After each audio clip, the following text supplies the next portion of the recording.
El lunes 15 de septiembre de 2008 amanecería como cualquier otro lunes en Wall Street. Pero a las 1:45 de la madrugada, Lehman Brothers, uno de los bancos de inversión más grandes del mundo, con 158 años de historia, presentó la mayor quiebra en la historia de Estados Unidos. En cuestión de horas, los mercados de todo el planeta entraron en pánico. Las bolsas se desplomaron, los bancos dejaron de prestarse dinero entre sí. Las empresas no podían pagar nóminas. Millones de personas perderían sus trabajos, sus casas, sus ahorros. Pero lo más extraño de todo es esto. Casi nadie lo vio venir. Y los pocos que sí lo vieron, no pudieron detenerlo. ¿Cómo llegamos hasta ahí? La respuesta empieza años antes, en un sueño muy americano. El sueño de tener una casa propia. Durante la década de los 90 y los primeros años del 2000, los precios de las casas en Estados Unidos no dejaban de subir. Y cuando los precios suben siempre, la gente empieza a creer que nunca bajarán. Los bancos lo notaron. Y vieron una oportunidad. Empezaron a ofrecer hipotecas a personas que, en condiciones normales, jamás habrían calificado para un préstamo. Personas sin empleo estable, sin historial crediticio, a veces sin ingresos verificables. Las llamaron hipotecas subprime. Sub de inferior. Prime de primera calidad. Era literalmente un crédito de segunda categoría disfrazado de oportunidad. El argumento era sencillo. Incluso si el cliente no puede pagar, la casa siempre valdrá más. Si hay impago, el banco se queda con la propiedad y sale ganando. Era una lógica que funcionaba, mientras los precios siguieran subiendo. El problema es que los bancos no se quedaron con esas hipotecas en sus libros. Las vendieron. Aquí es donde la historia se vuelve verdaderamente extraña. Los bancos tomaron miles de esas hipotecas de riesgo, las mezclaron con otras hipotecas y crearon con ellas un nuevo producto financiero, los llamados CEDO, o Collateralized Debt Obligations, obligaciones de deuda con colateral. El concepto era este. Si mezclas suficientes hipotecas malas con algunas buenas, el riesgo se diluye. Lo que era basura individualmente, en conjunto parecía algo seguro. Y lo más increíble, las agencias de calificación de riesgo, las mismas empresas que debían evaluar la calidad de estos productos, les dieron calificaciones AAA. La máxima nota posible. La misma calificación que los bonos del Tesoro de Estados Unidos. Bancos, fondos de pensiones, aseguradoras, gobiernos de todo el mundo compraron esos productos pensando que eran seguros. No lo eran. Eran bombas de relojería empaquetadas en trajes de ejecutivo. Y el mundo entero las había comprado. En 2006, los precios de las casas en Estados Unidos empezaron a bajar. Al principio, despacio.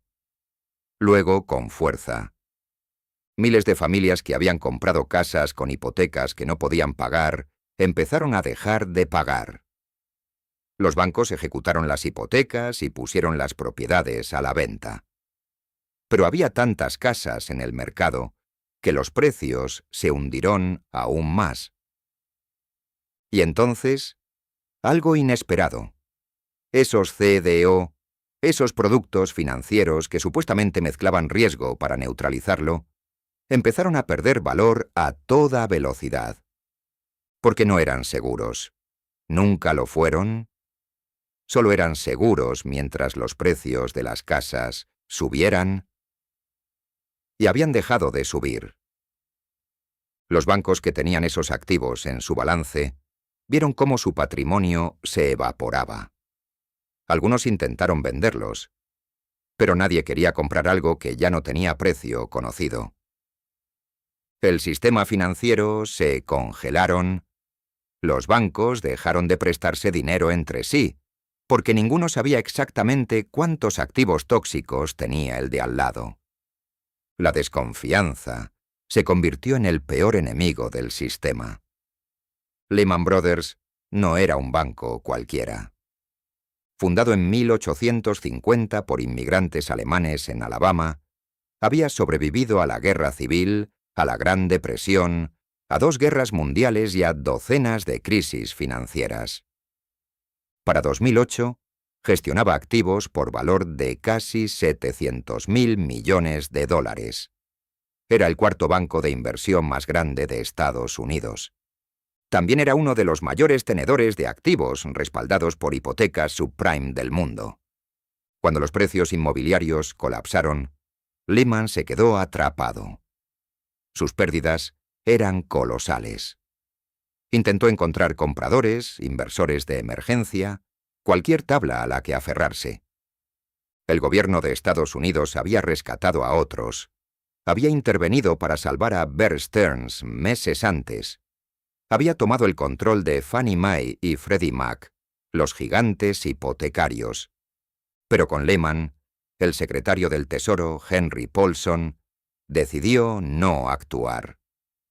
Hasta hoy, los historiadores debaten si fue un error de cálculo, una decisión moral sobre el riesgo moral, o simplemente que no había ningún comprador dispuesto. Lo que no se debate es la consecuencia.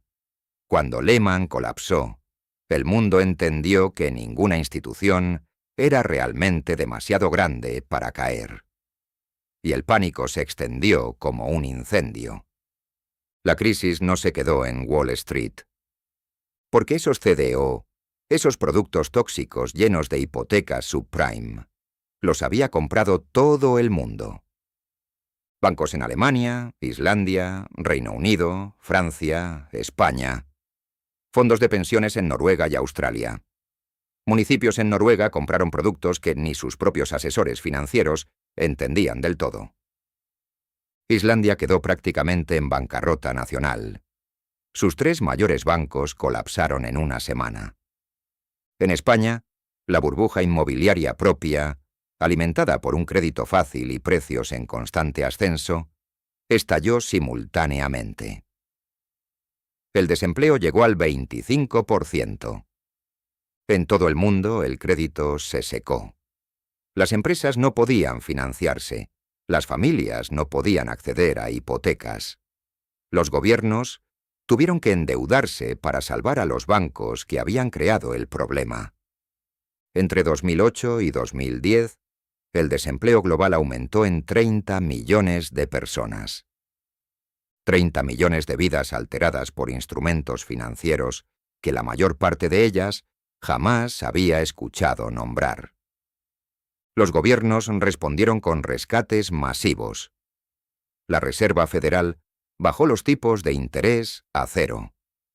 Se inyectaron billones de dólares en el sistema. Los bancos se salvaron. Sus ejecutivos, en su mayoría, también. Las familias que perdieron sus casas, no tan rápido. Se aprobó nueva regulación. Se impusieron límites. Se crearon mecanismos de supervisión. Pero la pregunta que persiste es más incómoda que cualquier regulación. ¿Cómo es posible que un sistema tan complejo, vigilado por tantos reguladores, calificado por tantas agencias, supervisado por tantos economistas brillantes, colapsara de una forma tan predecible?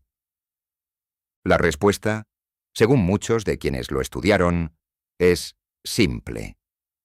Porque a todos les interesaba que el juego continuara. Los bancos ganaban comisiones, las agencias calificadoras cobraban por sus notas, los inversores recibían rendimientos, los propietarios veían subir el valor de sus casas y los políticos podían presumir de pleno empleo. Nadie quiere ser el primero en decir que la fiesta se acabó. Hasta que ya es demasiado tarde. La crisis de 2008 no fue un accidente. Fue el resultado lógico de un sistema diseñado para ignorar sus propios riesgos. Y si hay una lección que la historia financiera repite una y otra vez, es esta. La próxima burbuja siempre parece diferente a la anterior. Hasta que revienta.